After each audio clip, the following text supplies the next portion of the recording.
applying.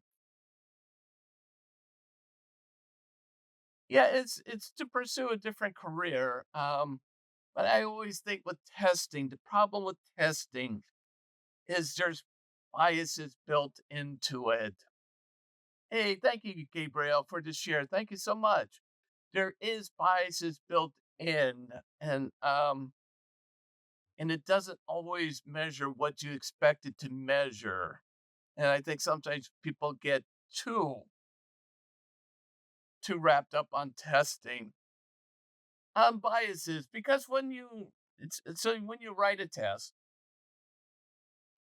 um, it is always going to have some type of bias. Is it going to measure what it's supposed to? Is it going to give you the results that you want? So if you are, for example, doing an employment test, and you want to test somebody on numerical skills because let's say it's a financial job, is that test going to then predict that that person is going to be, hey, accountant, I'm found in Sandra? Is that test, well, thank you for the rose, Gabrielle. Very nice, thank you. Is that test going to then predict that that person will be able to successfully perform that job? And again, I don't think so because there's a lot more that goes into it than just saying a test. So I think then what it does, it then starts to think and make people think, oh, this person will be just perfect because they scored so well on this test, so they're going to be the best fit for it. But when you put them into the role, you may just find they just go belly up because why? Because certain people, when you do a test, certain people like myself will test well because relax, very good at numeracy. I've done contract management for years.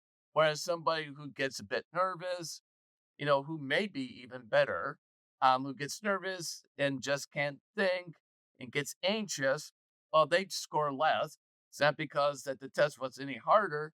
It's because they get test anxiety. Um, and so what happens then is they get test anxiety, they score less, so they don't get the job, even though they may have been a better fit. That test um, has created a bit of a bias because now that person has not done as well. And maybe because they go into the interview now feeling kind of a bit frustrated from the test, they don't interview as well. And all of a sudden, they don't get the test. They don't get the job because of anxiety. Or again, when you do a test, from another bias standpoint, is are the instructions clear? Do the people have the same idea of what you're trying to convey to them to do the test? Now, is the test, do you give enough time? Is that, are you going